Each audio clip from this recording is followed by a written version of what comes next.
முத்து மீனா வீட்டுக்கு வந்த அந்த சமயத்தில் விஜயும் அண்ணாமலையும் பேசிக்கிட்டு இருக்கும்போதே அவங்க ரெண்டு பேருக்குள்ள இங்கே மனோஜை பற்றின பிரச்சனை வருது. உள்ளே வந்த முத்து என்னாச்சு பாடுன்னு சொல்லிகிட்டே வரும்போது இப்போ கூட உங்கள் அம்மாவுக்கு அந்த மனோஜ் மேலே எந்த சந்தேகமும் வரல, இப்போ கூட அவனுக்கு தாண்டா சப்போர்ட் பண்ணி பேசிக்கிட்டு இருக்கான்னு சொல்லி எங்கள் அண்ணாமலை சொல்லும்போது, அம்மா என்னைக்குப்பா இந்த மனோஜை நம்பாமல் இருந்திருக்காங்க. அவன் தப்பே பண்ணியிருந்தாலும் அவன் பக்கம் தான் பேசுவாங்க, இப்போ கூட அவன் போய் சொன்னாலும் அதை தான் நம்புவாங்க. அப்பா அம்மாவை இங்கே என்றைக்குமே மாற்ற முடியாது, அதை விடுங்கப்பா அப்படின்னு சொல்லும்போது இங்கே அண்ணாமலை மீதியாக உட்காந்துருக்கும் போதே மீனா வந்துட்டு இங்கே காஃபி கொண்டு வந்து கொடுக்கவும் செய்கிறாங்க. என்னம்மா நீ இப்போ தானே நீயும் வேலையை முடிச்சுட்டு வந்ததுமே போய் கிச்சனில் வேலையை பார்க்கணுமான்னு சொல்ல, இல்லை இருக்கட்டும் அம்மா அப்படின்னு காஃபி கொடுக்குறாங்க. விஜயாவும் காஃபி எடுத்து குடிக்கிறாங்க. அந்த சமயத்தில் தான் விஜயா இங்கே மீனாவை பார்த்துட்டு, ஆமாம் உனக்கு பூ கொடுக்குற வேலையெல்லாம் முடிஞ்சிட்டா, இவ்வளோ சீக்கிரமாக ரெண்டு பேரும் வீட்டுக்கு வந்துட்டீங்கன்னு சொல்லி கேட்க, ஆமாப்பா இன்றைக்கி கொஞ்சம் வேலை கம்மி தான், அதனால தான் ரெண்டு பேருமே வீட்டுக்கு வந்துட்டோம். அப்புறம் மீனாவுக்கு ஒரு பெரிய கார்ப்பரேஷன் கம்பெனியில் எங்கள் ஆர்டர் கிடச்சிருக்குன்னு சொன்னலப்பா, அது விஷயமா நாளைக்கு மீனா பேச போகிறா அப்படின்னு சொல்லும்போது, ரொம்ப சந்தோஷமா மீனா அப்படின்னா நம்மளை மீனா கிட்ட சொல்ல மீனாவும் இங்கே ரொம்ப ஹாப்பியாக தான் இருக்காங்க. ஆனால் அதே சமயத்தில் இங்கே முத்து சொல்கிறாங்க, அம்மா இங்கே பாருங்கம்மா நான் சொல்கிறேன்னு நீங்கள் என்ன தப்பாலாம் நினச்சிக்க வேணாம், அப்படியே தப்பாக நினச்சிட்டாலே எனக்கு கவலை இல்லை, நீங்கள் என்றைக்கு என்ன சரியாக புரிஞ்சிட்டு இருந்திருக்கீங்க இன்றைக்கி புரிஞ்சுக்கிறதுக்கு. ஆனால் ஒரு விஷயத்த சொல்கிறேன், மனோஜை நம்பாதீங்க. மனோஜ் இப்போவும் பொய் சொல்கிறான், அவன் பொய்யை மட்டும்தான் சொல்லுவான், என்றைக்குமே உண்மையை திறந்து வாயை திறந்து உண்மையை சொல்லக்கூடிய ஆள் இல்லை, அது உங்களா நீங்களாக இருந்தாலுமே சரி அப்படின்னு முத்து சொல்ல, டே எனக்கு தெரியுண்டா மனோஜை பற்றி, நீ எல்லாம் ஒன்றும் மனோஜை பற்றி பேச வேண்டாம் அப்படின்னு விஜயா சொல்ல, சரி நீ வா மீனா அப்படின்னு மீனாவை கூட்டிகிட்டு இங்கே கிச்சனுக்குள்ளே போய்ட்றாங்க. அம்மா கடைசி வரைக்கும் இதை புரிஞ்சுக்க போகிறதில்ல அப்படின்னு சொல்ல, இப்போ என்ன தாங்க பண்ணுறதுன்னு சொல்லிட்டு மீனா கேட்குறாங்க. என்ன ஒன்று அம்மா ஏதாவது தேவையில்லாத வார்த்தையை விட்டு சும்மா இருக்க பார்லர் அம்மாவுடைய கோபத்தை தூண்டிடுவாங்களோன்னு எனக்கு தோணிக்கிட்டே இருக்குன்னு சொல்லும்போதும் நானும் அதை தாங்க நினச்சேன். இதனால் வரைக்கும் தப்பு பண்ணதுனால அந்த ரோஹிணியை நம்ம எல்லாருமே திட்டணும் சரி, ஆனால் இந்த தடவை அவங்க தப்பே பண்ணாதப்போ நாம் போய் அந்த குழந்தை விஷயத்தை பற்றி பேசுகிறது ரொம்ப தப்பாக இருக்குன்னு சொல்ல, நீ உனக்கு புரியுது எனக்கும் புரியுது, ஆனால் இந்த வீட்டில் அம்மாவுக்கு மட்டும் புரியாது. அம்மா அன்னைக்கு இந்த வீடியோ மூலமாக அங்கே இருக்க கேமரா மூலமாக பேசினதா சொல்லிட்டு இருந்தாங்கல்ல, இதனால் கூட ரோஹிணி ரொம்ப கோவப்பட்டான்னு மனோஜ் சொல்லிட்டு இருந்தானே, அது போல் ஏதாவது ஆயிட போது மீனா அப்படின்னு சொல்ல, ஆமாங்க எனக்கும் அதை நினச்சி தான் கொஞ்சம் பயமாக இருக்குன்னு சொல்லிட்டு இருக்காங்க எங்கள் மீனாவும். அதுக்கு முன்னாடி என்னங்க பண்ணுறதுன்னு மீனா முத்துக்கிட்ட கேட்க, அதுக்கெல்லாம் ஒரே வழி தான் இருக்குது மீனா, மனோஜே அவன் வாயால் அம்மா கிட்டே இந்த விஷயத்த சொல்லணும் அப்படின்னு சொல்லும்போது, அது எப்படி அவர் சொல்வார், அவரே இந்த விஷயத்தில் அன்னைக்கு திருன்னு முழிச்ச போதே தெரியல, இந்த உண்மையை அவர் வீட்டில் நிச்சயமாக சொல்ல போகிறதில்ல, அதுவும் அந்த உண்மையை சொன்னால் என்ன நடக்கும்னு அவருக்கு நல்லாவே தெரியும்.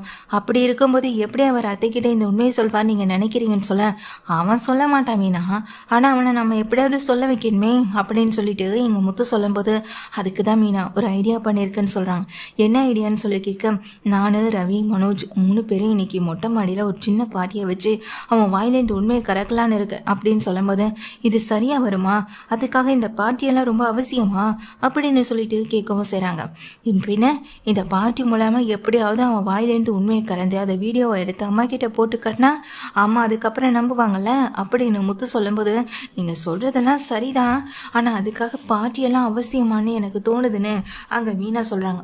அதெல்லாம் சரியாக இருக்கும், நான் ஏற்கனவே இங்கே ரவி கிட்ட சொல்லிட்டேன், ரவி வந்துட்டு அதெல்லாம் வாங்கிட்டு வரணும் சொல்லியிருக்கான் அப்படின்னு அங்கே முத்து சொல்லும்போது, ஆனால் என்னமோ நீங்கள் அதிகமாக எதுவும் சாப்பிடக்கூடாதுன்னு சொல்லிடுறாங்க, அதெல்லாம் நான் பார்த்துக்கிறேன் மீனா அப்படின்னு மீனா கிட்ட வந்துட்டு இங்கே முத்து சொல்லிடுறாங்க.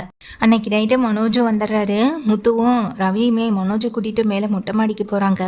டேய் வாடா அப்படின்னு சொல்லும்போது, எனக்கு இதெல்லாம் வேண்டாம் அப்படின்னு மனோஜ் சொல்ல, எப்பயும் நீ தானடா இதெல்லாம் வாங்கிட்டு வந்து சாப்பிடணும்னு சொல்வேன், இப்போ நாங்களே கூப்பிடுறோம் நீ ஏன்டா வேண்டான்னு சொல்கிறேன்னு சொல்லும்போது, இவனுங்க மொழியே சரியில்லைன்னு மனோஜ் நினைக்க தான் செய்கிறாங்க.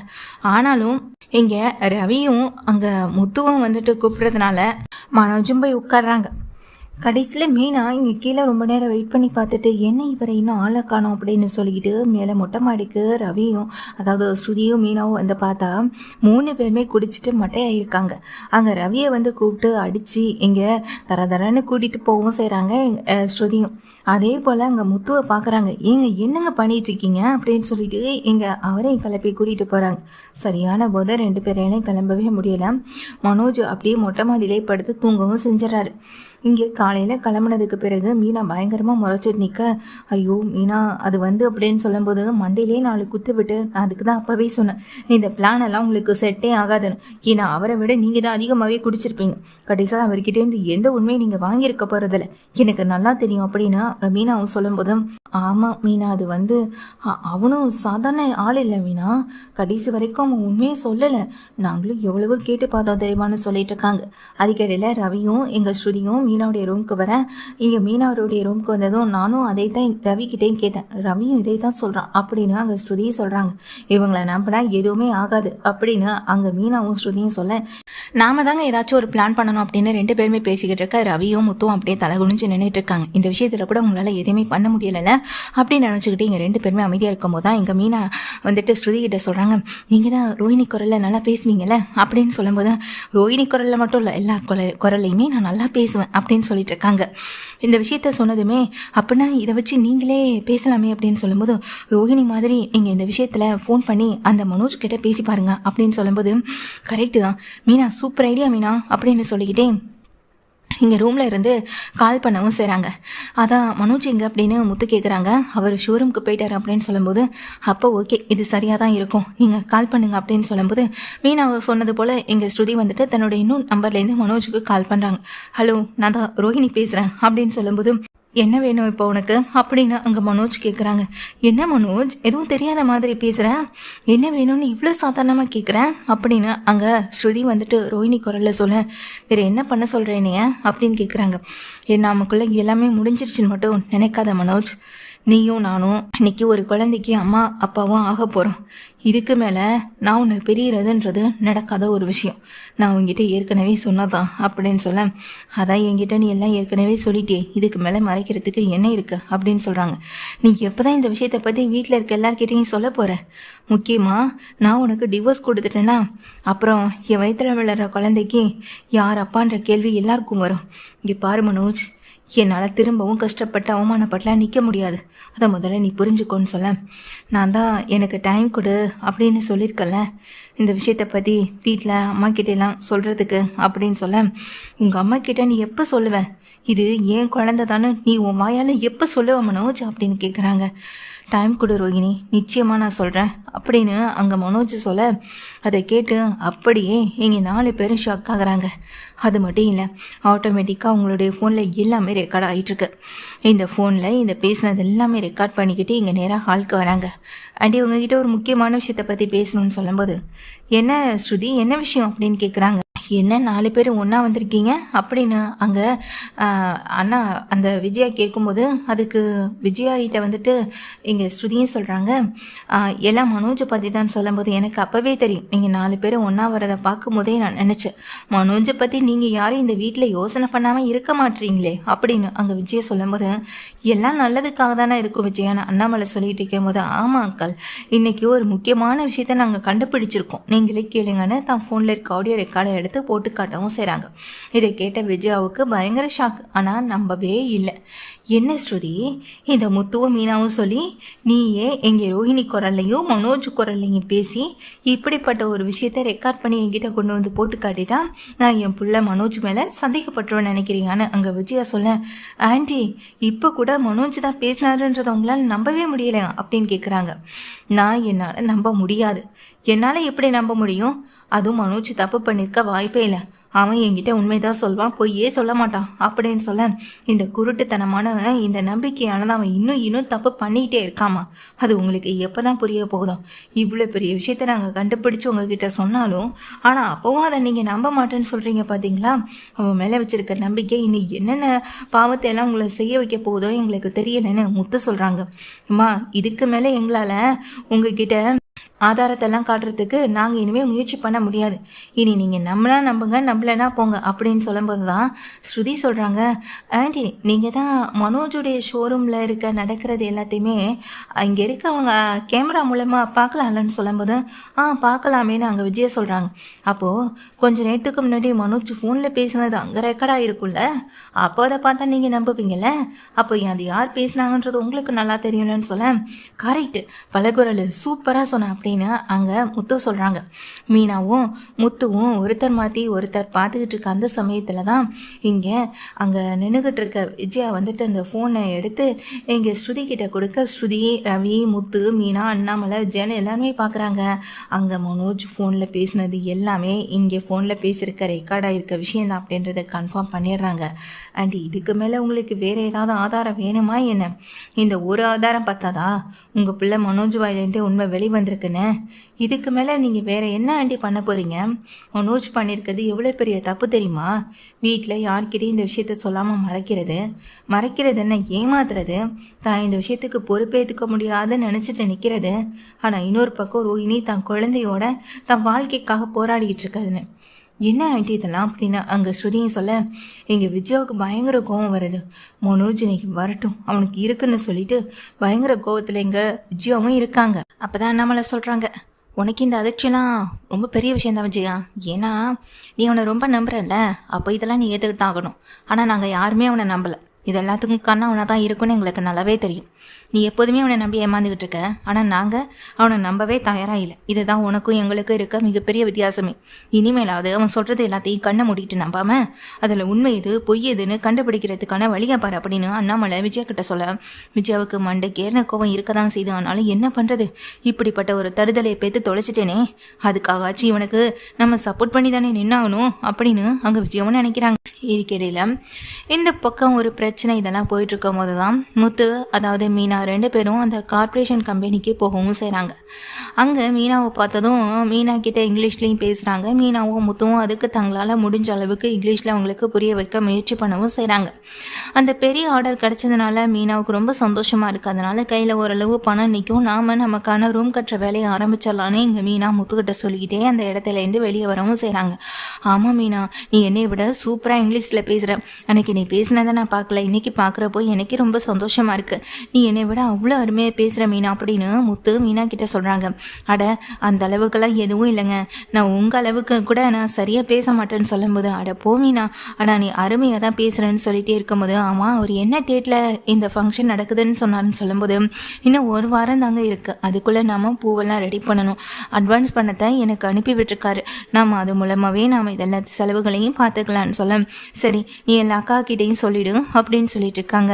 சரிங்க அப்படின்னு சொல்லிட்டு இருக்கும்போது தான், ஏங்க இந்த பக்கம் தானே நம்ம கனகா வீடு இருக்கு, நம்ம அப்படியே அவங்கள பார்த்துட்டு போகலாமான்னு சொல்ல, ஆமாம் மீனா, அந்த பொண்ணும் அவங்க அம்மாவும் இங்கே தனியாக தானே இருக்காங்க, நம்ம போகும்போது பார்த்துட்டே போகலாம் அப்படின்னு சொல்லிக்கிட்டு முத்து மீனா ரெண்டு பேருமே அங்கே கனகாவுடைய வீட்டுக்கு போகிறாங்க. கனகாவுடைய அம்மா தேவிகா, கனகா ரெண்டு பேருமே வீட்டில் இருக்க, முத்து மீனா ரெண்டு பேருமே வீட்டுக்குள்ளே வராங்க. வாங்க அப்படின்னு கொஞ்சம் பதட்டம் இருக்க தான் செய்து, என்னென்றாலும் மனோஜுடைய தம்பியாச்சே நினச்சிட்டு இருக்காங்க. இங்கே உள்ளே வந்ததுக்கு பிறகு உள்ளே வந்து உட்கார்ற ரெண்டு பேரையும் பார்த்துட்டு கனகா அடம் பிடிச்சிட்டு இருக்கதை பார்க்குறாங்க. என்னாச்சு அப்படின்னு சொல்லி கேட்க, இல்லை தம்பி, சாப்பிட்றதுக்கு கூட ரொம்ப அடம் பிடிக்கிறா, சரியாக சாப்பிட கூட மாட்டான்னு சொல்ல, நாங்கள் இல்லை கல்யாணம்லாம் நல்லபடியாக முடிஞ்சிருச்சுல, இவங்க ஹஸ்பண்ட் எங்கே அப்படின்னு சொல்லி கேட்க, அவர் வேலை விஷயமா போயிருக்காருப்பா, அவர் இப்போதைக்கு வர முடியாது, கொஞ்சம் சமாளித்து பார்க்கலான்னு பார்த்தா சாப்பிடவே மாட்டேங்கிறான்னு சொல்ல, இங்கே கொடுங்க அப்படின்னு வேலைக்கார வாங்கிட்டேன்ட்டு இங்கே சாப்பாடை வாங்கி மீனா கனகாவுக்கு கொடுக்குறாங்க. நீ நல்ல பிள்ளை தானே, நீ நல்ல பிள்ளையை சாப்பிட்டு ஹெல்த்தியாக இருந்தால் தானே உன்னை பார்க்க உன்னுடைய ஹஸ்பண்ட் வருவார், அதுக்கப்புறமா உன் ஹஸ்பண்டு உன்னையே அவர் வீட்டுக்கு கூட்டிகிட்டு போவார் அப்படின்னு சொல்லும்போது, நிஜமாவா என்னை அவர் வீட்டுக்கு கூட்டிகிட்டு போயிடுவாரான்னு கனகா கேட்குறாங்க.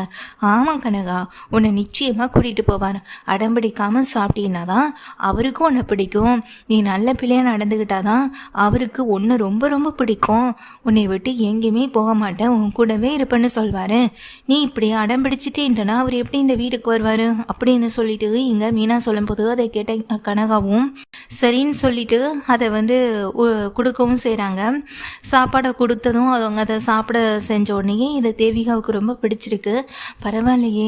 ஆனால் யார் சொல்லியுமே கனகா கேட்க மாட்டா, நீங்கள் சொல்லி கேட்டிருக்காங்கிறதப்போ எனக்கு அதை பார்க்க சந்தோஷமாக தான் இருக்குது அப்படின்னு அங்கே தேவிகா சொல்கிறாங்க. அப்படியே கனகா விளையாடிக்கிட்டே சாப்பிட எங்கள் மீனா சாப்பாடை கொடுக்க இங்கே முத்துவும் அதை பார்த்துட்டே இருக்காங்க. அதுக்கு பிறகு கனகாவுக்கு சாப்பாடு கொடுத்துட்டு நாங்கள் இந்த பக்கமாக வந்தோம், அப்படியே உங்களை பார்த்துட்டு போகலான்னு தான் வந்தோம் அப்படின்னு சொல்லும்போது ரொம்ப சந்தோஷம் அப்படின்னு சொல்லிட்டு இருக்காங்க. நீங்கள் இவ்வளோ தூரம் கனகாவை மனசில் வச்சுக்கிட்டு இவ்வளோ தூரம் இங்கே பார்க்க வந்தீங்களா, அது வரைக்கும் சந்தோஷம் தான் சொல்லும்போது முத்துவும் மீனாவும் அங்கேருந்து கிளம்புறாங்க. மீனா பையன் மறந்து வச்சுட்டு வரப்பாரு அப்படின்னு சொல்லும்போது கூடவே அந்த பையன் எடுத்துக்கிறாங்க. அந்த பையில தான் வந்துட்டு பூ டெக்கரேஷன் ஆர்டர் இது எல்லாத்துக்கும் இங்கே பை வந்துட்டு வாங்கிட்டு வந்திருப்பாங்க. அந்த பையில் வந்துட்டு பூவெல்லாம் போகும்போதே வாங்கிட்டு போகணும், நாளைக்கு நிறைய ஆர்டர் இருக்குது, அந்த ஆர்டருக்காக தான் நம்ம இந்த பூ வாங்குறதுக்காக வந்துட்டு பேக்கெல்லாம் எடுத்துகிட்டு வந்திருப்பாங்க. அதை வச்சுட்டு போனேன். எங்கள் மீனாவை கூப்பிட்டு முத்து சொன்னதுக்கு பிறகு ஞாபகப்படுத்துகிற மீனா வந்துட்டு அதை எடுத்துக்கிட்டு எங்கள் காருக்கும் வரவும் செய்கிறாங்க. அதுக்கிடையில் எங்கள் கனகாவுடைய அம்மா வெளியே வந்து அவங்கள அனுப்பினதுக்கு பிறகு தான் நிம்மதியாகவும் இருக்க செய்து, நல்ல வேலை இவங்க போயிட்டாங்க அப்படின்னு நினச்சிக்கிட்டு எங்கள் தேவிகா இருக்காங்க. இவங்க 2 பேருமே காரில் போயிட்டு இருக்கும்போதே பாவம் இல்லைங்க அந்த பொண்ணு அப்படின்னு கனகாவை பற்றி பேசிக்கிட்டு இருக்கும்போதே, ஆமாம் மீனா, நாம் என்ன பண்ண முடியும், அந்த பொண்ணோட லைஃப் எப்படி இருக்குது, அதுக்கு நாம் என்ன பண்ண முடியும்னு சொல்லிட்டு கேட்டுக்கிட்டு இருக்கும்போது, என்ன இருந்தாலும் அவங்க கல்யாணம் பண்ணிக்கிட்டவர் ரொம்ப பெரிய மனசு உடையவராக தான் இருப்பார் போலன்னு சொல்லும்போது, அப்படி இருந்தால் சந்தோஷம் தானே எங்கள் முத்துவும் சொல்கிறாங்க. ஏங்க இப்படி சொல்கிறீங்கன்னு மீனா முத்துக்கிட்ட கேட்க, இல்லை ஒரு மனநலம் பாதிக்கப்பட்ட பொண்ணை கல்யாணம் பண்ணியிருக்காரு, ஆனால் அவரை நம்ம பார்க்குற நேரமெல்லாம் இந்த பொண்ணு கூட இல்லவே இல்லை, ஒன்று தனியாக தான் ஷோரூம்க்கு வருது, எல்லாமே பண்ணுது, அந்த பொண்ணை பார்க்கும்போது கொஞ்சம் மனசுக்கு கஷ்டமாக தான் இருக்குது அப்படின்னு சொல்கிறாங்க. ஏங்க அப்படி சொல்கிறீங்க அப்படின்னு சொல்லி கேட்க, ஏன்னா கல்யாணம் பண்ணிக்கிட்டவன் இப்போ மனோஜுடைய ஷோரூமில் இருக்கான், மனோஜுடைய ஷோரூமில் இருக்கிறவன் எப்படி இங்கே கனகாவை கல்யாணம் பண்ணியிருக்க முடியும், சரி அது எல்லாத்தையும் விடு மீனா, ஆனால் ஷோரூமில் போய் இனி வேலை பார்க்கணுன்ற அவசியமாக அவருக்கு என்ன இருக்குது, ஏன்னா நிறைய சொத்து இருக்குன்னு சொல்கிறாங்க, அப்படி இருக்கும்போது மனோஜுடைய ஷோரூமில் போய் அவர் வேலை பார்க்கணுன்ற அவசியம் இல்லவே இல்லையே, எனக்கு என்னமோ இதில் சந்தேகமாக தான் மீனா இருக்குது அப்படின்னு மீனா முத்துக்கிட்ட இப்படி சொல்லி முத்து வந்துட்டு மீனா கிட்ட சொல்லிட்டு இருக்காங்க. மீனாவும் முத்துவும் யோசனை பண்ணியபடியே போகும்போது தான் மார்க்கெட்டுக்காக போய் இறங்கும்போது தான் மார்க்கெட்டில் இறங்கிட்டு பூவெல்லாம் வாங்கிட்டு பையை ஓப்பன் பண்ணும்போது தான் அதுக்குள்ளே ஒரு டைரி கிடக்கிறத பார்க்குறாங்க. கனகா விளையாடிக்கிட்டே அந்த டைரியை எடுத்து விளையாடும்போது அதை அப்படியே மீனா பேக்கில் வச்சுருப்பாங்க. மீனா அதை தெரியாமல் எடுத்துக்கிட்டு தான் இங்கே மார்க்கெட் வரையும் வந்திருப்பாங்க. சரி பூ வாங்கிட்டு அதுக்கப்புறம் பார்க்கலான்னு மார்க்கெட்டில் பூவெல்லாம் வாங்கிக்கிட்டு முத்துவும் மீனாவும் அதை கார் டிக்கில் வச்சுட்டு உள்ளே வந்து உட்காந்து வண்டியை எடுத்துக்கிட்டு வரும்போது தான் மீனா வந்துட்டு இந்த டைரியை பார்க்குறாங்க. என்ன மீனா இது அப்படின்னு அங்கே முத்து கேட்கும்போது, என்னன்னு தெரியலைங்க, அந்த கனகா வீட்டிலேருந்து வரும்போதுக்கு பிறகு தாங்க இந்த டைரி அதில் என்னது நானே கவனிச்சேன் அப்படின்னு சொல்ல, அப்படி அப்படின்னு சொல்லி கேட்குறாங்க. ஆமாங்க அப்படின்னு சொல்லிட்டு இருக்காங்க. சரி நம்ம இதை கொண்டே அவங்க வீட்டில் கொடுத்துட்டு போகலாமா அப்படின்னு சொல்லும்போது, இப்போ டைம் ஆகிடுச்சு மீனா, நான் இங்கே சவாரிக்கு வேற போகணுன்னு சொல்ல, பரவாயில்லைங்க நான் வீட்டுக்கு போயிட்டு அந்த பக்கமாக பூ கொடுக்குற வேலை இருந்ததுன்னா நிச்சயமாக இதை நான் உங்ககிட்ட கொண்டு போய் சேர்த்துறேன் அப்படின்னு சொல்லிட்டு எங்கள் மீனாவும் சொல்லிவிட்டு அந்த டைரியை கீழே விட்டுறாங்க. காருக்கு கீழே விழுந்தோடனே டக்குன்னு எடுக்கும்போது தான் அதில் ஒரு பேஜ் வந்துட்டு இங்கே ஓப்பன் ஆகுது. அதில் பார்த்தா வந்துட்டு இங்கே கனகாவுடைய அக்கௌண்ட்லேருந்து நிறைய டிரான்சாக்ஷன் மணி வந்துட்டு அவங்களுக்கு சென்ட் ஆகியிருக்குது. அது மட்டும் இல்லாமல் நம்ம எவ்வளோ பணம் எடுத்திருக்கோம் அப்படின்றதுக்கான டீட்டெயில்ஸ் எல்லாமே அதில் எழுதியிருக்கவும் செய்யுது. இதை பார்த்தோன்னே மீனா வந்துட்டு ஷாக் ஆகுறாங்க. என்னங்க இது அப்படின்னு சொல்லி கேட்க, என்னாச்சு மீனான்னு வண்டியை நிறுத்துற எங்கள் முத்து மீனா கிட்டே கேட்குறாங்க. அப்போ தான் மீனா சொல்கிறாங்க, இல்லை டைரினா அவங்கள பற்றி எழுதியிருக்குன்னு நினச்சி தான் நான் இது எதையுமே ஓப்பன் பண்ணாமல் இருந்தேன், ஆனால் இதில் என்னடானா கனகாவுடைய மொத்த சொத்து விவரம், அது மட்டும் இல்லாமல் அவங்க சொத்துலேருந்து எவ்வளோ பணத்தை இவங்க எடுத்திருக்காங்க, செலவு பண்ணியிருக்காங்க, அது மட்டும் இல்லைங்க இன்னும் எவ்வளோ பணம் இங்கே அமௌண்ட் வந்துட்டு கனகாவுடைய அக்கௌண்ட்டில் இருக்குது, இது வரைக்கும் எல்லாத்தையுமே வந்துட்டு அக்யூரேட்டாக எழுதி வச்சுருக்காங்கங்க அப்படின்னு சொல்லும்போது, அவங்க அம்மாவும் பொண்ணும் அப்படி இருக்கும்போது அவங்களுடைய செலவு கணக்கெல்லாம் நம்ம பார்க்கணுன்ற அவசியம் இல்லையே அப்படின்னு சொல்லும்போது, இல்லைங்க அவங்க அம்மாவை இருந்து அது அவங்க அக்கௌண்ட்லேருந்து எல்லாத்தையுமே செலவு பண்ணியிருக்கலாமே, ஆனால் அவங்களுக்குன்னு எந்த அக்கௌண்ட்டும் இல்லை, இது ஒரு கணக்கு நோட் மாதிரி தான் இருக்குது, முக்கியமாக வர்ற கணக்கு எல்லாத்தையும் எழுதி வச்சதுக்கான நோட் மாதிரி தான் இருக்குது, எனக்கு என்னமோ இதில் சந்தேகமாக இருக்குங்க அப்படின்னு மீனா சொல்ல, இதை கேட்ட முத்துவுக்கு வந்துட்டு ரொம்ப ஷாக் ஆகுது. அப்படிலாம் எதுவும் இருக்காது மீனா அப்படின்னு இங்கே மீனாவை சமாதானப்படுத்துறதுக்கான வழியை மட்டும்தான் பார்க்குறாங்க. இல்லைங்க என்னால் இந்த விஷயத்தில் சாதாரணமாக எடுத்துக்க முடியாது, ஒரு அம்மா ஒரு பொண்ணுக்கு இந்த வீட்டில் எவ்வளோ சந்தோஷம் சந்தோஷமாக பார்த்துக்கலாம். ஆனால் அவங்க அப்படி எதுவுமே செய்யலை. அந்த பொண்ணை இங்கேருந்து உள்ளே போகும்போதே அதடிட்டு தான் போனாங்க. நீங்கள் வெளியில் எல்லாருக்கும் முன்னாடி நல்லவங்களாக நடிக்கிறதும் இல்லை நாம் இல்லாதப்போ மற்றவங்க யாரும் இல்லாதப்போ அந்த பொண்ணுக்கு பின்னாடி இறந்துக்கிட்டு அவங்க வந்துட்டு நடிக்கிறதும் வித்தியாசமாக இருக்குங்க அப்படின்னு மீனா சொல்லும்போது, மீனா நீ என்னென்னமோ சொல்கிறேன் எனக்கு எதுவுமே புரியலேன்னு முத்து சொல்லும்போது, நீங்கள் வாங்க அப்படின்னு மீனா வந்து முத்துவை கூட்டிகிட்டு நேராக கிருஷ்ணாராம் வக்கீலை பார்க்குறதுக்காக போகிறாங்க. நான் தான் ஏற்கனவே சொல்லிட்டேனேப்பா முத்து, இந்த விஷயத்தில் இதுக்கு மேலே என்னால் எந்த உதவியும் பண்ண முடியாது. உன் அண்ணனுடைய குழந்தை அந்த ரோஹிணி வயிற்றில் வளரும்போது அதுக்கான காரணத்தை அவன் ஏற்றுக்கிட்டு தான் ஆகணும். ஒரு வேளை போய் சொன்னால் அதுக்கான தண்டனையும் உன் அண்ணனுக்கு கிடைக்கும் அப்படின்னு சொல்ல, மேடம் நாங்கள் இந்த தடவை வந்தது மனோஜை பற்றி பேசுகிறதுக்காக இல்லைன்னு சொல்லும்போது, பின்ன வேறு ஏதாச்சும் பிரச்சனையா? உங்கள் குடும்பத்து கேஸை எடுத்ததுலேருந்து எனக்கு உங்கள் குடும்பத்தை கேஸை பார்க்குறதுக்கே நேரம் போயிட்டுருக்கு. அடுத்தடுத்த கேஸெல்லாம் அட்டன் பண்ண கூட நேரம் இல்லை அப்படின்னு சொல்லிட்டு கிருஷ்ணாராம் சொல்ல, சாரி மேடம், அவன் பண்ணுற தப்புக்கெல்லாம் இப்போ நீங்களும் கஷ்டப்பட வேண்டியதாக இருக்குன்னு அங்கே மீனா முத்து சொல்லிட்டு இருக்கும் போதே, சரிப்பா நீ சொல்லு என்னப்பா விஷயம் அப்படின்னு அங்கே கிருஷ்ணாராம் கேட்குறாங்க. அப்போ தான் முத்து சொல்கிறாங்க, மேடம் இந்த டைரியை கொஞ்சம் பாருங்கள் அப்படின்னு கொடுக்கும்போது, இந்த டைரியை வாங்கி பார்க்குற கிருஷ்ணாராமும், ஆமாம் இதில் என்ன இருக்குன்னு சொல்லி கேட்குறாங்க. இல்லை மேடம், எனக்கு தெரிஞ்சவங்க வீட்டிலேருந்து தான் இந்த டைரி எங்களுக்கு கிடச்சிது, அதுவும் யதார்த்தமாக கிடச்சிது. இதை அவங்கக்கிட்ட ஒப்படைக்கலான் தான் இருந்தோம். ஆனால் யதார்த்தமாக இதை பார்க்கும்போது தான் இதில் இருக்க ஒவ்வொரு விஷயமும் கொஞ்சம் வித்தியாசமான முறையில் இருக்குது அப்படின்னு சொல்கிறாங்க. அப்படியே என்ன வித்தியாசமான முறையில் இருக்குன்னு அந்த டைரியை வாங்கி முழுசாக பார்க்குறவங்களுக்கு தான் அதிர்ச்சியாக இருக்குது கிருஷ்ணாராமுக்கு. ஏன்னா கிருஷ்ணாராம் வக்கீல் தான் வந்துட்டு அவங்க குடும்பத்துக்கான இங்கே வக்கீல் நோட்டீஸ் இது எல்லாத்தையுமே வந்துட்டு பார்த்துக்கிட்டு இருக்குது. இந்த ஃபேமிலி தேவிகாவுடைய ஃபேமிலியா அப்படின்னு சொல்லி கேட்குறாங்க. ஆமாம் மேடம், எப்படி உங்களுக்கு தெரியும் அவங்களுன்னு சொல்லி கேட்க, அவங்கள பற்றின டீட்டெயில்ஸ் எல்லாமே இதில் இருக்கே, இதுக்கு மேலே வேறு என்ன வேணும்? அவங்க ஃபேமிலிக்கு நான் தான் இப்போ வக்கீலாக இருக்கேன் அப்படின்னு சொல்லும்போது, அப்படின்னு சொல்லி கேட்குறாங்க. அவங்கள பற்றி நீங்கள் எதுக்குப்பா தெரிஞ்சுக்கணும்? அதுவும் அவங்களுடைய டைரி கிடச்சிதுன்னா நீங்கள் அவங்கக்கிட்ட ஒப்படைக்க வேண்டியதானே, அதை விட்டுட்டு அவங்கள பற்றி தெரிஞ்சுக்கிறதுக்கு என்ன இருக்குன்னு சொல்லி கேட்குறாங்க. மேடம் அது வந்து அப்படின்னு சொல்லும்போதும், மேடம் உண்மையிலேயே அந்த கனகா அவங்களுடைய பொண்ணு தானா? ஏன்னா சொத்து விவரம் முழுக்க அந்த கனகா பேரில் இருக்கிறதா சொல்லியிருக்காங்க. ஆனால் அந்த கனகா கிட்டேருந்து சொத்துக்கள் எல்லாத்தையும் வாங்கணும் அப்படின்றதான் அவங்களுடைய நோக்கமா அப்படின்னு சொல்லி கேட்க, இங்கே கண்ணாடியை கலட்டி வச்சுட்டு கிருஷ்ணாராம் கொஞ்சம் அமைதியாக ரெண்டு பேருமே பார்க்குறாங்க. மேடம் சொல்லுங்க அப்படின்னு சொல்லி கேட்கும்போது தான் எங்கள் கிருஷ்ணாராம் சொல்கிறாங்க, ஆமாப்பா அந்த பொண்ணு மனநலம் பாதிக்கப்பட்டது. மனநலம் பாதிக்கப்பட்ட பொண்ணு பேரில் இவ்வளோ சொத்துக்கள் இருக்கிறது சரியாக இருக்காதுன்னு என்கிட்ட அந்த அம்மா வந்து ஒரு நாள் சொன்னாங்க. அதுக்கப்புறமா தான் நானும் அவங்கக்கிட்ட, சரி அந்த பொண்ணுக்கு ஒரு மேரேஜ் பண்ணி வைங்க, மேரேஜ் முடிஞ்சதுக்கு அப்புறமா சொத்துக்கள் எல்லாமே அந்த பொண்ணு பேருக்கும் அந்த ஹஸ்பண்ட் பேருக்கும் மாற்றலான்னு நான் தான் சொன்னேன். ஃபஸ்ட் அந்த பொண்ணுக்கு மேரேஜ் பண்ணி வைங்க, மேரேஜ் ஆனதுக்கு பிறகு தான் உங்களுடைய சொத்துக்கள் எல்லாமே வந்துட்டு மாற்றப்பட முடியும். மேரேஜுக்கு முன்னாடி அவங்க சொத்துக்கள் எல்லாத்தையுமே மாற்றவும் முடியாது, அதுவும் மாற்றுறதா இருந்தால் அவங்க ஹஸ்பண்ட் பேருக்கு தான் மாற்ற முடியும்னு அவங்க அப்பா ஒரு உயில் எழுதி வச்சுருக்காங்க. உயில் படி தானே எங்கள் சட்டமும் நடந்துக்க முடியும். அந்த முடிவுனால தான்ப்பா நாங்கள் இதை செஞ்சோம். அதுவும் அந்த பொண்ணுக்கு கல்யாணம் ஆயிடுச்சுன்றத விஷயமே எங்களுக்கு இப்போ தான் நீ சொல்லியே தெரியுது. இன்னும் அவங்க இதை சட்டப்பூர்வமாக கல்யாணமாக மாற்றினாங்களா என்னன்னு எனக்கு தெரியலை. இந்த விஷயத்த தேவிகாவும் எனக்கு சொல்லலையேன்னு அங்கே கிருஷ்ணாராம் சொன்னதுக்கு பிறகு முத்துவும் மீனாவும் ஷாக் ஆகுறாங்க.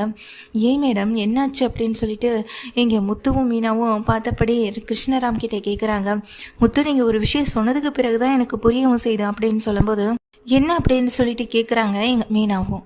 அப்போ தான் வந்துட்டு அந்த கிருஷ்ணாராம் சொல்கிறாங்க, தேவிகாவுடைய பொண்ணு கனகாவுக்கு இன்னொரு அதாவது மேரேஜ் வந்துட்டு பண்ணிட்டாங்க. ஆனால் அந்த மேரேஜ் இன்னும் சட்டப்பூர்வமாக பதியப்படலை. அதனால தான் இந்த விஷயத்த அவங்க என்கிட்ட இன்னும் சொல்லலை. அது மட்டும் இல்லை முத்து, அந்த தேவிகாவுடைய நடவடிக்கைகளில் நிறைய மாற்றம் இருக்கிறத நானும் கவனித்தேன். அந்த பொண்ணுக்கு கல்யாணம் பண்ணால் சொத்து எல்லாமே அவங்க கார்டியனாக இருக்க அவங்க ஹஸ்பண்ட் பேருக்கு தான் மொத்த சொத்தம் மாறும். ஆனால் அப்படி எதுவும் மாறிடக்கூடாதுன்னு தேவிகா நினைக்கக்கூடாது. அந்த கல்யாணம் பண்ண பையனை வச்சு மொத்த சொத்துக்களையும் தேவிகையாக அடையணும்னு நினைக்கக்கூடாது. அது மட்டும் இல்லைப்பா முத்து, இங்கே கல்யாணமே ஒரு சட்டப்பூர்வமான கல்யாணமாக ஏன் இருக்கக்கூடாது? இந்த மாதிரி எனக்கு நிறைய சந்தேகம் இருக்குப்பா அப்படின்னு சொல்லும்போது, மேடம் உங்களை பார்க்க வந்தால் ஒரு தெளிவு கிடைக்கும்னு வந்தோம். ஆனால் நீங்கள் சொல்கிறத வச்சு பார்த்தா அங்கே தேவிகா தான் மிகப்பெரிய கிரிமினலாக இருப்பாங்க போலையே அப்படின்னு முத்துவும் சொல்கிறாங்க. மேடம் ஏதாவது பண்ணி அந்த பொண்ணை அவங்கக்கிட்டேருந்து காப்பாற்றணும். அது மட்டும் இல்லை, அந்த பொண்ணை கல்யாணம் பண்ணியிருக்கான்னு ஒருத்தர், அவங்ககிட்டேருந்தும் அந்த பொண்ணை காப்பாற்றணும். சொத்துக்காக கல்யாணம் பண்ணிக்கிட்டவன் எப்படி இருந்தாலும் இங்கே நல்லாவா வச்சு பார்த்துக்க போகிறான். ஆனால் இங்கே அந்த பொண்ணை கல்யாணம் பண்ண பையன் யாருன்னு எங்களுக்கு நல்லா தெரியும். மனோஜுடைய ஷோரூமில் தானே தான் மீனா இருக்காமா அப்படின்னு சொல்லும்போது ஆமாம் அப்படின்னு சொல்கிறாங்க. அப்படின்னா ஒன்று முத்து, அவனை நிச்சயமாக நமக்கு பிடிச்சே ஆகணும். அவனை நம்ம பிடிச்சு வச்சு கேள்வி கேட்டால் நிச்சயமாக எல்லா உண்மையும் தெரிய வரும் அப்படின்னு சொல்ல இதை கேட்ட முத்துவும் மீனாவும் சரி அப்போது இதை நான் பார்த்துக்கிறேன்னு சொல்லிடுறாங்க. இந்த விஷயம் இங்கே நமக்குள்ளே இருக்கட்டும்னு அங்கே கிருஷ்ணராமும் சொல்லிடுறாங்க. முத்து மீனா 2 பேருமே வரும்போது மீனா கிட்ட வந்துட்டு முத்து சொல்கிறாங்க, மீனா நீ எதை பற்றியும் பேச வேணாம், மீதியை 2 வெளியே வந்து நிற்க வச்சிடுறாங்க. அந்த சக்திவேலை நைஸாக பேசி வெளியே கூட்டிகிட்டு வராங்க. மீனாவும் வெளியே கூட்டிகிட்டு வந்ததுக்கு பிறகு அந்த ஆளை காருக்குள்ளே தள்ளி முத்துவும் மீனாவும் கூட்டிகிட்டு போகிறாங்க. சரி என்னை எங்கே கூட்டிகிட்டு போகிறீங்கன்னு எங்கே கூட்டிகிட்டு போகிறீங்கன்னு சொல்லிட்டு கத்தவும் செய்ய, ஏண்டா உனக்கெல்லாம் இங்கே பெரிய மரியாதை கேட்குதா, உன்னை இங்கே தாம்பளத்தட்டை வச்சு அழைச்சி தான் கூட்டிகிட்டு போகணுமா, கூப்பிட்டா வரமாட்டியா அப்படின்னு முத்து சொல்லவும் செய்கிறாங்க. முத்து நேராக ஒரு இடத்துக்கு செல்வம்லாம், அதாவது அவங்க கார்லாம் நிறுத்துகிற அந்த இடத்துக்கு கூட்டிகிட்டு போகிறாங்க. அவங்க ஃப்ரெண்ட்ஸ் எல்லாருமே இருக்க இந்த சக்தி வேலை போட்டு அடின்னு அடிக்கிறாங்க. என்ன சார் எதுக்கு அடிக்கிறீங்க, அதுவும் என்ன காரணம்னே சொல்லாமல் என்னை இப்படி போட்டு அடித்தா என்ன சார் அர்த்தம்னு அந்த சக்தி வேல் கேட்க, அப்போ தான் முத்து சொல்கிறாங்க, உனக்கெல்லாம் மனசாட்சின்னு ஏதாச்சும் இருக்கா இல்லையாடா, எப்படி அவனால் சொத்துக்காக ஒரு பொண்ணை வந்துட்டு கல்யாணம் பண்ணிக்க முடிஞ்சுது, கனகான்ற ஒரு பொண்ணை கல்யாணம் பண்ணி அவளுடைய சொத்துக்கள் அடையணுன்றதான் அவனுடைய பிளானா, உங்கள் எல்லாருடைய பிளானு என்னென்னு தெரிஞ்சு போச்சு. முக்கியமாக அந்த தேவிகா, அது அந்த கனகாவுடைய அம்மாவே கிடையாது, அவங்க அப்பாவுடைய 2வது சம்சாரம் தான், அதுன்னு எங்களுக்கு நல்லாவே தெரியும். இப்போ தான் அதோடைய மொத்த பிளானுமே வெளிவந்துச்சு. அதனால தானே தேவிகா உன்னையே கல்யாணம் பண்ணி வச்சுருக்காங்க. அந்த கனகாவுக்கு ஏண்டா சொத்துக்காக கல்யாணம் பண்ணிக்கிட்டா அந்த பொண்ணு கூட நீ சந்தோஷமாக வாழ போகிறதில்லன்னு நல்லாவே தெரியும். இப்படிப்பட்ட உன்னையெல்லாம் ஸ்டேஷனில் தாண்டா பிடிச்சி கொடுக்கணும்னு சொல்ல, ஐயோ கல்யாணம் பண்ணது நான் கிடையாது, தப்பாக புரிஞ்சுக்கிட்டு என்னை வந்து அடிக்காதீங்க, கல்யாணம் பண்ணது உங்கள் அண்ணன் மனோஜ் தான் அப்படின்னு சொல்லும்போது, ஏன்னா நீ தப்பிக்கணுன்றதுக்காக அவன் மேலே பழிய போட்டியான்னு சொல்லி கேட்குறாங்க. சத்தியமாக சொல்கிறேன், உங்கள் அண்ணன் தான் அந்த கனகா கழுத்தில் தாலி கட்டினது, கனகாவை கல்யாணம் பண்ணது எல்லாமே, இது எல்லாமே எனக்கும் தெரியும் அப்படின்னு சொல்லிட்டு தாங்க கையில் இருக்க ஃபோட்டோவை எடுத்து காட்டுறாங்க. இதை பார்த்த முத்து மீனாவுக்கு பெரிய அதிர்ச்சியாக இருக்குது. அப்போ இந்த விஷயம் அவனுக்கு ஏதாச்சும் தெரியுமா அப்படின்னு சொல்லி கேட்க, சத்தியமாக எதுவுமே தெரியாதுன்னு அங்கே சொல்லவும் செய்கிறாங்க. ஆனால் இதெல்லாம் கேட்காத முத்துவும் மீனாவும் ரொம்ப கோவத்தோட வீட்டுக்கு போகிறாங்க. வீட்டுக்கு போனதுக்கு பிறகு அங்கே மனோஜ் பார்க்குறாங்க. மனோஜ் அமைதியாக ஹாலில் உட்காந்துருக்க, விஜய் ஒரு பக்கம் எதிர்முனையில் எங்கள் கோவத்தோட முறைச்சிக்கிட்டு இருக்க. உள்ளே போகிற முத்து அங்கே மனோஜை போட்டு அடி வெளுத்து வாங்குறாங்க. இல்லை என்னடா ஆச்சு, அதான் எல்லா பிரச்சனையும் முடிஞ்சிடுச்சேடா, இதுக்கு மேலே எதுக்குடா போட்டு அவனை அடிக்கிறேன்னு சொல்ல, பிரச்சனை எங்கே முடிஞ்சிடுச்சு, அதான் உங்கள் பிள்ளை மனோஜோ அடுத்த பிரச்சனையை ஒன்று இழுத்துட்டு கொண்டு வந்திருக்கானேன்னு சொல்ல, என்னடி சொல்கிறான் இவன் அப்படின்னு விஜய் கோவத்தோட முத்து மீனாவை பார்த்து கேட்குறாங்க. அத்தை இவர் பண்ணியிருக்கிறது எவ்வளோ பெரிய தப்பு தெரியுமா, இவர் பண்ணியிருக்க இந்த தப்புக்கு எத்தனை வருஷம் தண்டனை கிடைக்கும் தெரியுமா, நிரந்தரமாக ஜெயிலே இருக்க வேண்டியதான் அப்படின்னு சொல்லும்போது, என்னடா சொல்கிறாங்க இவங்க 2 பேரும், எனக்கு எதுவுமே புரியலை, புரிகிற மாதிரி சொல்லுங்கன்னு விஜயை கத்துறாங்க. அப்போ தான் ஸ்ருதி ரவின்னு எல்லாருமே வந்து நிற்கும் போது 2 பேருமே கேட்குறாங்க, என்னாச்சு மீனா அப்படின்னு சொல்லி கேட்கும்போதான் அப்போ தான் மீனா சொல்கிறாங்க, உங்கள் புள்ள உங்கள் யாருக்குமே தெரியாமல் 2வதாக ஒரு கல்யாணத்தை பண்ணியிருக்காரு அப்படின்னு சொல்லும்போது நெஞ்சை பிடிச்சிட்டு விஜய் வாயை பிளந்தபடி பார்க்க, அண்ணாமலைக்கு அதிர்ச்சியாக இருக்குது. என்ன மீனா சொல்கிறீங்க, மனோஜ் அப்படின்னு கேட்குறாங்க. அதுவும் யார் தெரியுமா ஸ்ருதி, நம்ம எல்லாமே ஒரு ஃபங்க்ஷனுக்கு போயிருந்தோமே, கனகாவுக்கு மனநலம் பாதிக்கப்பட்டிருக்குன்னு சொல்லிட்டு அந்த ஃபங்க்ஷனுக்கு நம்ம போயிருந்தோம் இல்லையா, அந்த பொண்ணை தான் இவர் கல்யாணம் பண்ணியிருக்காரு அப்படின்னு சொல்ல, ஏய் புரியாத மாதிரி பேசுகிறாதடி, அது ஷோரூமில் இவன் கூட வேலை பார்த்துக்கிட்டு இருக்கேன் அந்த ஜோசியர், ஏண்டா உன் பேர் என்ன, சக்திவேல், அவன் தான் என் கல்யாணம் பண்ணியிருக்குதுன்னு சொல்ல, அம்மா அவன் அப்படியெல்லாம் சொல்லி நம்மளை நம்ப வச்சுருந்துருக்கான், இந்த தடவை அவன் சொன்னதை நம்பி நாங்களும் தான் ஏமாந்துட்டோம், இதுக்கு மேலே இவன் சொல்கிறதெல்லாம் நம்பி நாங்கள் ஏமாற தயாரில்ல. டேய் உனக்கு இன்னும்மா புரியல, நீயும் தாண்டா ஏமாந்து நிற்கிற, அந்த தேவிகா எவ்வளோ பெரிய கில்லாடி தெரியுமா, அந்த பொண்ணுக்கு கல்யாணம் ஆனிச்சுன்னா அந்த பொண்ணோட சொத்துக்கள் எல்லாமே புருஷனுக்கு தான் போய் சேரும்னா அவங்க அப்பா உயில் எழுதி வச்சுருக்காங்க, அந்த உயில் படி தான் சொத்துக்கள் எல்லாமே மாற்றப்படும்னு அந்த தேவிகாவுக்கு நல்லா தெரியும். இது வரைக்கும் எந்த இழிச்சு வாயினும் கிடைக்கல, அப்படியே சொத்தை பற்றி சொன்னால் சொத்தை அபகரிக்கணும்னு அவங்களும் நினைப்பாங்க. அதனால தாண்டா உனக்கு சொத்து ஆசையை காட்டி ஒன்று அந்த பொண்ணை வந்துட்டு கல்யாணம் பண்ணிக்க வச்சு அதுக்கு பிறகு உனக்கு மாறணும், அதாவது உன் பேரில் மாற்றணும்னு நினைக்கிற சொத்துக்கள் எல்லாத்தையும் உன்னையும் கனகாவையும் வச்சு மொத்த சொத்து எல்லாத்தையும் தேவிகா தான் பேரில் மாற்றிக்கணும்னு பிளான் பண்ணியிருக்கடா. அது தெரியாமல் நீயும் அந்த பொண்ணை கல்யாணம் பண்ணிட்ட, இப்போ வேறு வழியே இல்லை, நீ ஜெயில் தண்டனை அனுபவிக்கிறதுக்கு ரெடியாக இருந்தாங்க அப்படின்னு சொல்லிட்டு இங்கே முத்து சொல்லும்போது, இல்லைப்பா இல்லை அப்பெல்லாம் எதுவும் இல்லைன்னு சொல்லும்போது, டேய் அப்படித்தான்டா, நீ பண்ணியிருக்க கல்யாணம் டூப்பு கல்யாணமாக இருந்தாலும் இன்னைக்கு நீ 2வது கல்யாணம் முதல் மனைவிக்கே தெரியாமல் பண்ணியிருக்க. பார்லர் அம்மா மட்டும் உன் மேலே ஒரு கம்ப்ளைண்ட் கொடுத்துருந்ததுன்னா போதும், அதுக்கப்புறம் தெரியும் அப்படின்னு சொல்லும்போது, இப்போ மட்டும் என்ன, இப்போ கூட நான் ரோஹிணி கிட்ட ஃபோன் பண்ணி விஷயத்த சொல்கிறேன், ரோஹிணி உடனே ஸ்டேஷனுக்கு போய் கம்ப்ளைண்ட் கொடுக்கட்டும்னு சொல்லிட்டு இங்கே ஸ்ருதி சொல்ல, இதை கேட்டுக்கிட்டு இருக்க விஜயாவுக்கு பயங்கர ஷாக் ஆகுது. ஸ்ருதி அப்படிலாம் எதுவும் பண்ணிடாதம்மா அப்படின்னு சொல்லும்போது, ஆண்டி இதுக்கு மேலே பண்ணாமல் எப்படி ஆண்டி இருக்க முடியும், அதுவும் உங்கள் பிள்ளை பண்ணியிருக்கிறது எவ்வளோ பெரிய தப்பு தெரியுமா அப்படின்னு சொல்லிட்டு அங்கே விஜயாவை பார்த்து ஸ்ருதியும் திட்டுறாங்க.